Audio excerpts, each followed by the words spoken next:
Quero começar dizendo que o que me foi demandado era um pouco pensar a renovação, ou momentos de renovação, no processo dos 80 anos do Serviço Social Brasileiro. Mas eu quero dizer que a intervenção da Carmelita, e intervenção em 30 minutos, a gente sempre deixa de falar coisas essenciais, é impossível não fazê-lo, mas a intervenção da Carmelita, eu acho que pontuou os momentos importantes. Quero dizer que eu subscrevo com duas notazinhas pequenas, Carmela. A primeira é a seguinte: eu acho que é muito diferente trabalhar com a classe operária e trabalhar sobre a classe operária. Eu acho que os nossos pioneiros, ou as nossas pioneiras, trabalhavam sobretudo sobre a classe operária, se possível para livrá-la do inferno comunista e levá-la ao campo celestial, não é? Outro.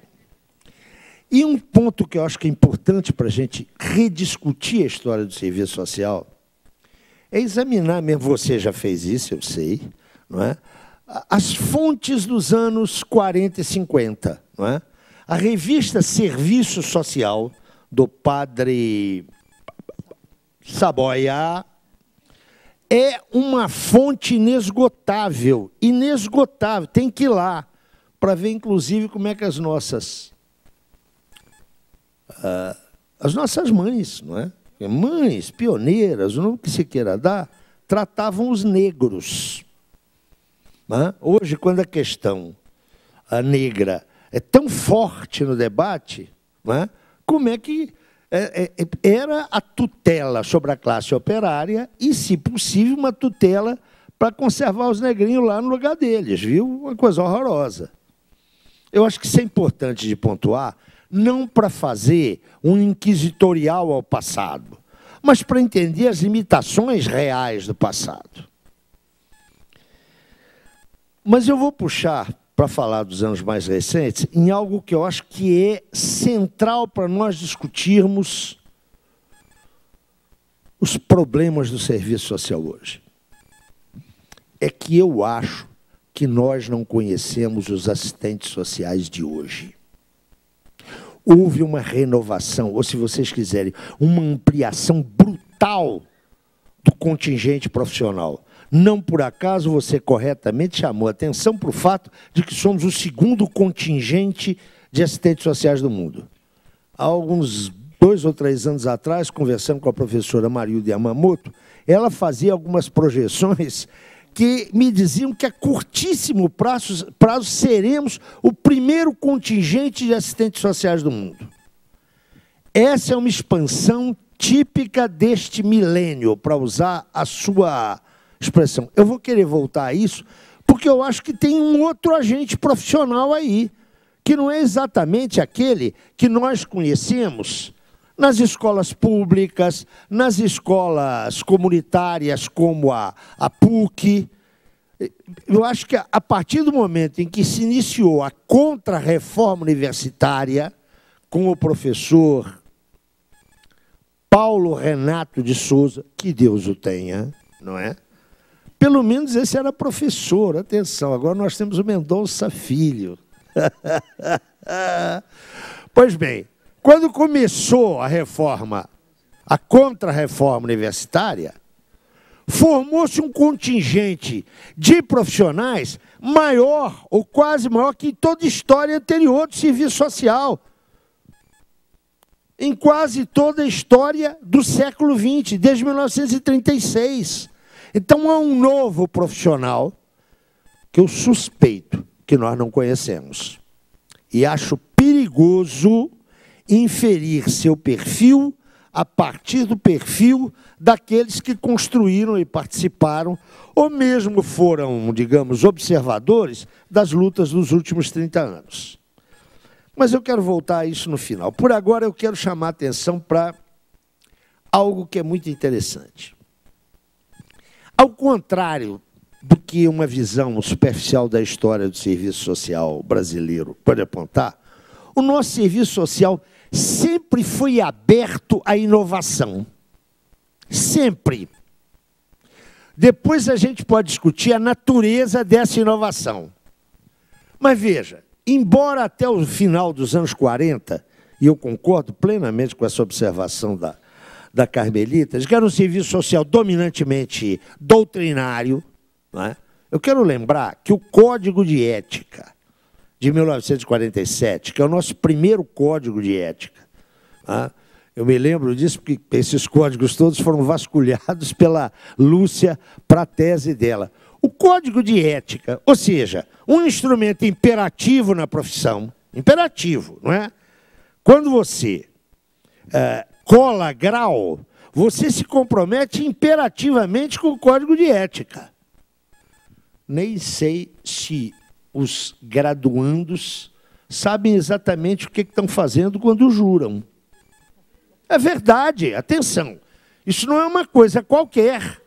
Esse é um momento absolutamente decisivo na formação. Por isso dizemos colar grau. Recebe-se o grau de outro profissional. Ele está se comprometendo imperativamente com o código.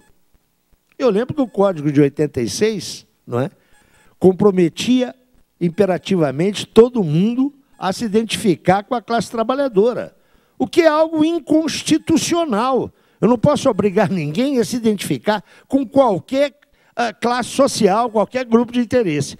Lá em 47, o Código definia o serviço social como uma profissão de inspiração cristã. Estava no Código, era imperativo. Mas claro, claro, quer dizer, não tinha lugar para mim nesse serviço social, né? Eu não sou, é verdade, eu não sou cristão. É muito complicado. Mas note, nesta mesma década, quando Roosevelt encerra a política de Big Stick para a América Latina, assistentes sociais brasileiros vão aos Estados Unidos, retornam recepcionando aquilo que, naquele momento, era inovação. Não, era inovação. Mudava o rumo do serviço social de cariz franco-belga. Era outra coisa. Impunha uma relação com as ciências sociais que os europeus só foram ter nos anos 60.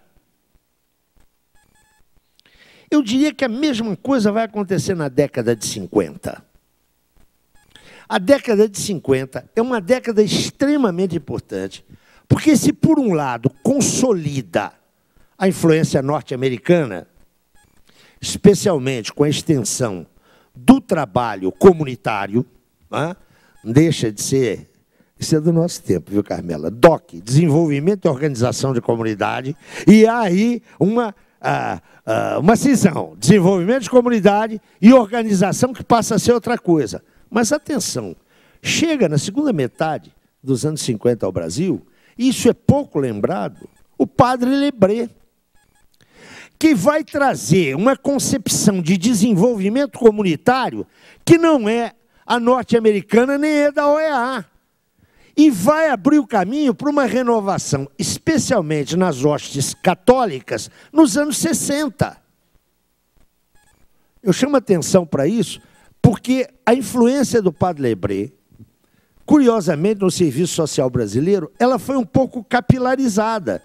E as pessoas não valorizam, porque aquilo antecipava muito do que, para retomar uma menção sua, a Igreja do Concílio Vaticano II. Eu quero lembrar que Lebré foi um precursor desses processos com o seu movimento Economia e Economia e Humanismo.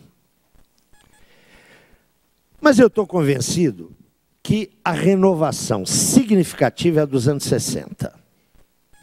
E é dos anos 60, notem, não apenas por aquele panorama a que a Carmela aludiu rapidamente, o terremoto que foi no mundo, não é?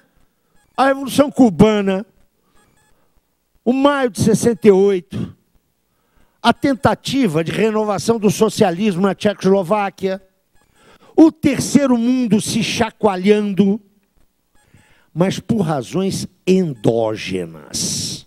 Por razões endógenas, brasileiras, não é? Os impactos do desenvolvimentismo, da luta contra o subdesenvolvimento, marcaram os anos 60 fortemente. E marcaram o serviço social em duas direções opostas.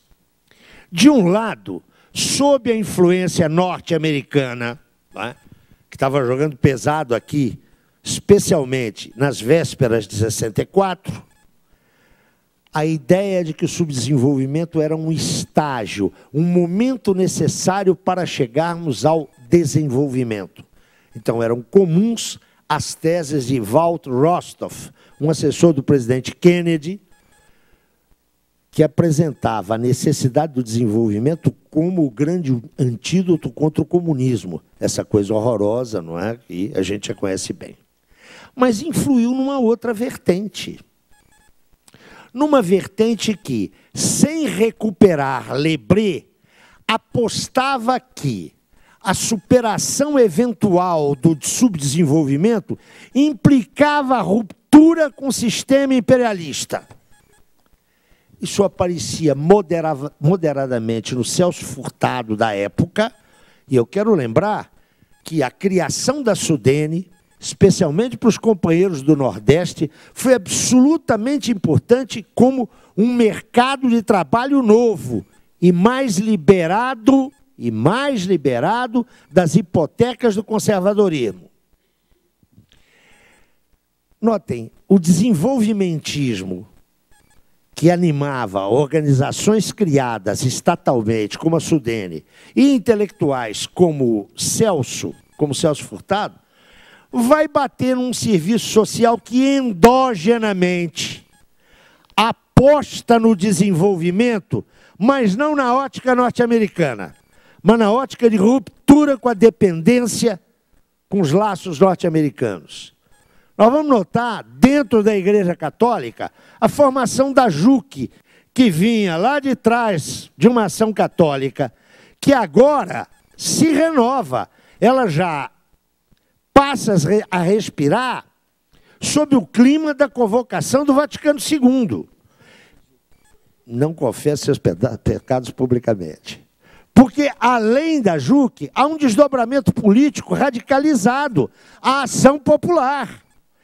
Eu acho importante, ela está se reconhecendo aqui, porque isso é um pouco da trajetória, mas notem o que vai acontecer com essa gente. Né? Porque vai ter tudo a ver com a renovação dos anos 80. Né? Essa gente sai de cena abertamente, pelo menos, entre 64 e 68. Né? O golpe sobre a esquerda intelectual, estudantil, não é 64, é 68. É o AI-5 e a reforma universitária. O que é essa garotada, na época, viu, Carmela? Essa garotada reflui ou para ação clandestina ou para ação possível na legalidade. Mas, atenção, a sua formação está hipotecada ao pré-68. E é absolutamente importante chamar atenção para a peculiaridade do processo brasileiro.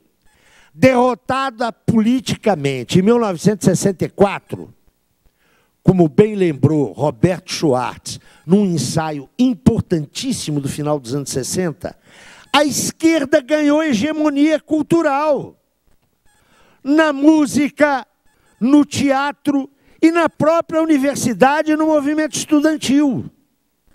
Olhem que coisa sem a qual nós não entendemos a renovação do serviço social no final dos anos 70 e nos anos 80. Essa juventude que foi asfixiada politicamente em 68, não foi eliminada da cena.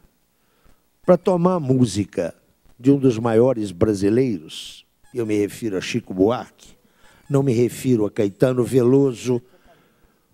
Começou aqui, não é? Eu me refiro a Chico Buarque, não me refiro a Caetano Veloso. Essa garotada ficou se guardando para quando o carnaval chegar. Então, o que acontece nos anos 70? Há uma renovação conservadora no serviço social. O conservadorismo no serviço social, nos anos 70, a meu juízo, encontrou o seu melhor formulador teórico. Uma das cabeças mais, eu diria, competentes do serviço social. Eu me refiro a José Lucena Dantas, não é? Que é um teórico estrutural funcionalista, não é? Com a clara ideologia do bem-estar social, mas extremamente dotado. Nós não encontramos, depois de José Lucena Dantas, que nos anos 80 abandonou o campo de serviço social, foi cuidar de outras questões. Eu não vejo um pensador do campo conservador tão qualificado quanto Lucena.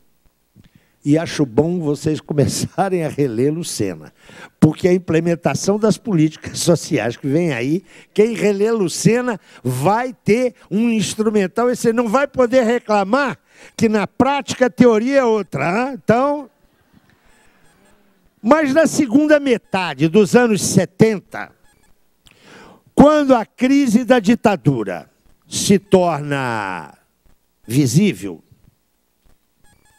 haverá uma precipitação, no sentido, eu diria, de formulação química, uma precipitação, uma cristalização rápida de tendências que estavam latentes no serviço social desde 68. Se não vejamos, a ditadura não confrontou os jovens em 68 apenas com a burduna policial e o terrorismo de Estado que o AI-5 propiciou. Ela recolheu parte das bandeiras do movimento estudantil e refundou a universidade. A reforma de 1968, a reforma universitária, patrocinada pelos acordos McBride, com conselheiros norte-americanos aqui apitando o que se devia fazer ou não, incorporou bandeiras que eram bandeiras históricas do movimento estudantil. Mas, claro, neutralizou-as numa moldura inteiramente funcional ao projeto ditatorial. Notem, isso golpeou o movimento estudantil em dois planos.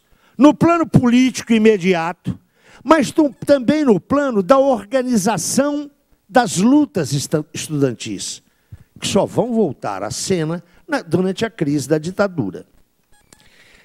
Mas eu disse, Carmela, que eu ia fazer duas pontuações à sua intervenção. A primeira eu fiz foi aquele negócio sobre a classe operária. A segunda é que talvez a gente tenha uma divergência nisso. Eu não acho que as nossas representações coletivas estiveram no terreno da luta sempre. Eu quero lembrar que o Cefas, durante a ditadura, foi um batedor de calcanhar e lambe-botas da pior espécie. Houve resistência à ditadura de assistentes sociais, de estudantes de serviço social, que pagaram caro por isso, pagaram caríssimo. Agora, as nossas entidades da época foram servis, tanto que não foram incomodadas. Há uma coisa que eu acho que a gente tem que ter clareza, especialmente nós, digamos, a velha guarda. Hoje nós somos velha guarda, né, Carmela? Nós temos que deixar claro o seguinte: é um mito dizer que o serviço social, como categoria profissional, resistiu à ditadura. Isto não é verdade. Aliás, não vale só para o serviço social, atenção. Eu quero lembrar para vocês que a consagrada OAB saudou 64. A ABI, atenção, a ABI tirou o chapéu para o golpe. Isso não é exclusividade nossa. Mas nós, durante um bom tempo, eu sempre costumo dizer o seguinte: não vamos nos iludir conosco mesmos. Nós nos dividimos em 3 segmentos, a categoria profissional. E não é só a nossa. Nós temos as vanguardas profissionais, teóricas, políticas. 10% da profissão. Temos a retaguarda, outros 10% da profissão. Atrasados, reacionários, assumidamente conservadores. Ou seja, nós temos uma vanguarda revolucionária, temos uma retaguarda reacionária e temos uma grande massa inacionária. Eu acho que esse é o primeiro passo, atenção, é o primeiro passo para a gente se reconhecer. Em 64, de 64 para frente foi assim. O serviço social começa a se mexer na crise da ditadura. Se mexe bem. Nós temos um marco importante que foi comemorado há pouco tempo com as devidas celebrações, que foi o Congresso da Virada. E a partir daí, há uma efervescência na universidade. Olha que coisa fantástica. A ditadura institucionalizou a pós-graduação para ser a sua coltada de caça, para ser o seu terreno de controle ideológico. E foi para aí que refluiu aquela garotada formada entre 64 e 68, que fez a resistência possível, que não abandonou nem seus ideais, nem seus estudos. Quem é essa gente? É a gente que vai fecundar a graduação no serviço social, que vai tomar a ABS em 79, que vai se mestrar e se doutorar, e em seguida fazer dos cursos de pós-graduação, mestrado e doutorado, um espaço de elaboração crítica. Portanto, não sejamos imediatistas. A gente é derrotado agora, mas se a gente está sincronizado com as pulsões da história, não tem rua tutóia que nos pare. Ó nós aí outra vez. Penso que a geração da Carmelita, estou dizendo da Carmelita, isso é uma maldade com a minha amiga aqui, da Carmelita, que é a minha geração, é essa um pouco a nossa história, não é? Ou seja, eu quero dizer que eu não comia hóstia, mas no mais éramos iguais, não é? Até nas correrias, corríamos todos juntos do mesmo inimigo. Olha como é que se dá a revitalização do serviço social. E é através daí que só, de fato, nos anos 80, o espírito da reconceituação cresce aqui. Porque ele antes chegava aqui capilarizado e debaixo do pano. E ele não havia clima sociopolítico para o seu desenvolvimento. Então eu diria que os anos 80 e os anos 90 foram os nossos anos de ouro. Os anos 80, porque se consolidou, eu diria aí sim, uma interlocução com a tradição marxista, que já vinha subterraneamente dos anos 60, dos anos 70, mas até então era através de fontes secundárias, e que chegavam, a maioria dos jovens, profissionais ou estudantes, por via da militância política. Então era algo muito esquemático, as 3 leis da dialética, em 10 lições se aprende o materialismo histórico, em outras 10 o materialismo dialético, evidentemente era um marxismo de pacotilha, não é? Um marxismo que o coitado do Marx não tinha nenhuma responsabilidade sobre ele. Mas nos anos 80, com o afluxo dos movimentos democratizantes, com o aparecimento do PT. Escuta, eu acho que a gente tem que ser muito franco aqui, não é?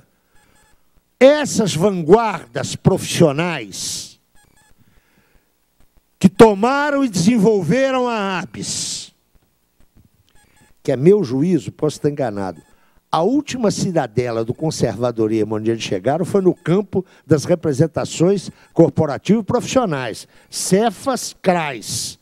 Foi o último lugar onde a renovação se deu. E eu acho que isso não é por acaso. Atenção, não é por acaso. Começa no ambiente docente estudantil. Agora, para bater na ponta do coletivo intelectual, Ô, Carmela, tá bom, que aquilo lá, como nosso intelectual orgânico, estávamos a pé. Notem, a partir daí, estabelece-se eu diria, um diálogo com a tradição marxista, e mesmo com Marx, que eu não tenho dúvidas, deu no momento de maturidade dessa profissão. Isso não quer dizer que foi o marxismo que levou essa profissão à maturidade, mas ele coincide como fecundante do momento em que o serviço social se qualifica em dois planos. Primeiro, se qualifica no diálogo acadêmico universitário. Nós somos de um tempo em que um sociólogo dava um arroto, os assistentes sociais todos tremiam. É isso mesmo. O serviço social era o desaguador do que havia de pior nas ciências sociais. Hoje, os assistentes sociais, e desde os anos 80, são interlocutores das ciências sociais, reconhecidos por figuras absolutamente indiscutíveis e credibilizadas no campo das ciências sociais. Mas se credibilizou também para deixar de ser o executor terminal de políticas sociais. Desde então, nós nos habilitamos, nos credenciamos para planejar, gerenciar e avaliar políticas sociais. Eu acho que as novas gerações não têm ideia do salto que isso representou. Nesses dois níveis, a partir de 87, essa área profissional, porque o serviço social não é uma ciência, o serviço social é uma profissão, mas essa área profissional passou a ser reconhecida pelas agências de fomento como área de produção de conhecimentos. Isso é absolutamente importante. Não existe curso de pós-graduação sem bolsista. Isto significa que o reconhecimento como área de produção de conhecimento foi fundamental para o que eu chamo de os 2 anos de ouro, as 2 décadas de ouro do serviço social. Foi aquela intervenção que eu não preciso repetir, que Carmela já falou, ECA, LOAS, e em toda uma série de políticas públicas onde assistentes sociais, não como representação ou delegação do coletivo profissional, mas como profissionais, interferiram. Você percorre todas as unidades da federação, os assistentes sociais estiveram presentes. Por isso eu acho que comemorar os 80 anos da profissão, com a celebração natural, é justificado. O balanço do serviço social no Brasil é positivo. Entretanto, eu quero dizer que as nossas vanguardas, nos anos 80 e 90, foram todas petistas. Escuta, vamos falar claro. Vamos falar claro. Ou foram orgânicos militantes do PT, ou foram contribuintes do PT. Eu sei o que eu paguei por não ser petista. Então vamos lá. Vamos botar as coisas. Não se faz política olhando no retrovisor. A gente faz política olhando para frente. Mas, companheiros, calma, vocês não vão bater palma ainda não, porque vão se enganar. Eu acho que é fundamental um exame autocrítico do serviço social e das suas direções. Eu quero lhes dizer que o que diferencia hoje o PT da vala comum dos partidos que aí estão é que ele é o único partido que tem um líder carismático, que é o senhor Luiz Inácio Lula da Silva. Os outros não têm. Mas eu quero dizer que, para a esquerda mais revolucionária, o senhor Luiz Inácio Lula da Silva não tem nenhum crédito para nos cobrar nada. Para não ir longe nessa discussão. O PT, os petistas e o senhor Luiz Inácio Lula da Silva estão aí gritando contra a Rede Globo. Eu quero dizer que com Lula na presidência da República falece no Rio de Janeiro o governador Leonel Brizola, que foi companheiro de chapa de Lula, que apoiou Lula. Lula não foi ao funeral, mandou uma representação de 7º escalão e disse o seguinte: temo manifestações hostis. Estava no auge do seu prestígio e temia manifestações hostis. Quando morreu o doutor Roberto Marinho, ele foi lá com 26 ministros. Então não me venha reclamar da Rede Globo.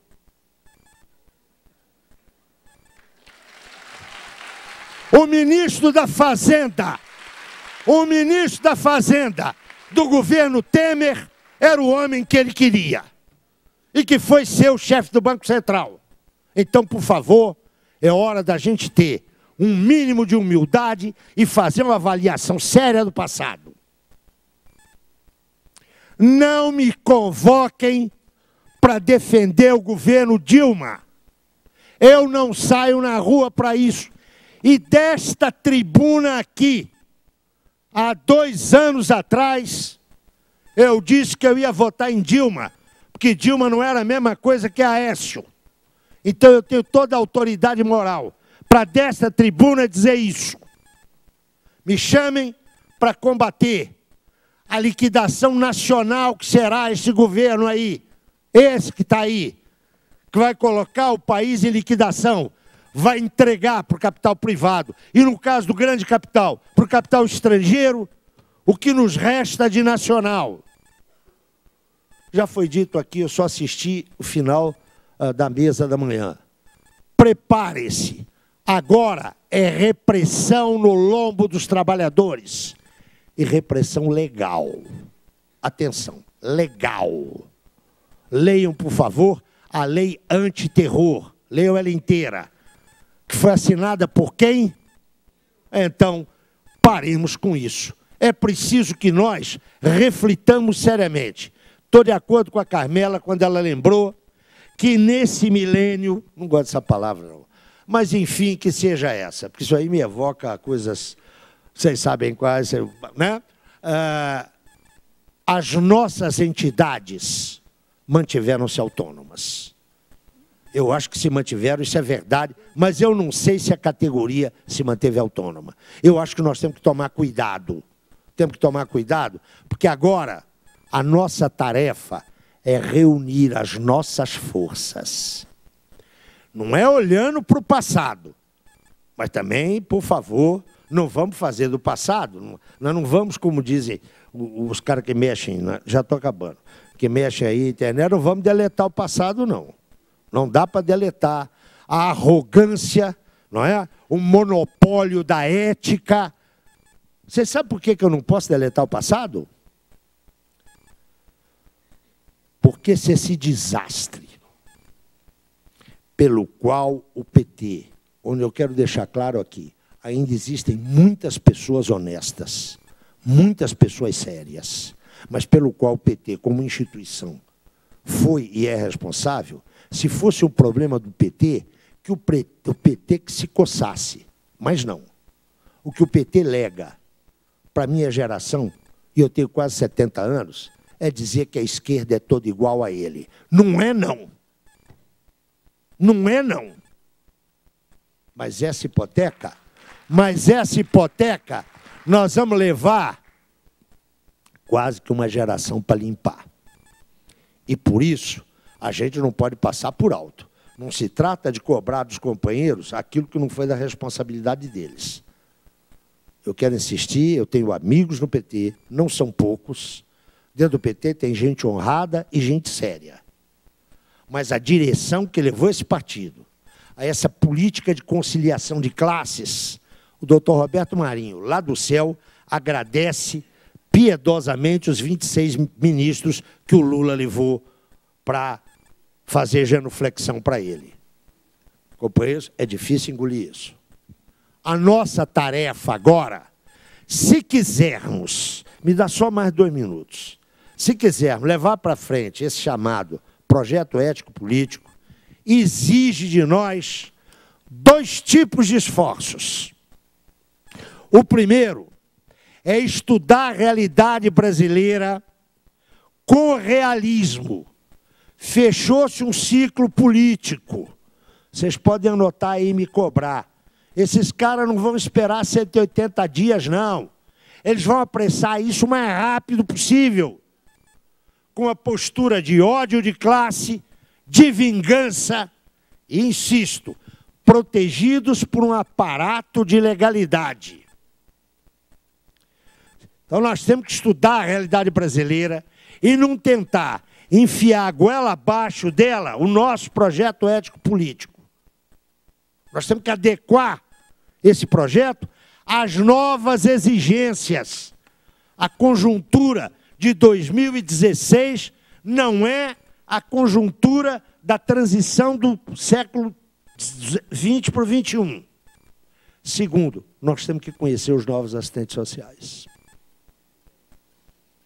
Eu estou convencido, tenho andado pelo Brasil, já tenho conversado com gente que sai dos cursos de EAD, dos cursos pouco presenciais.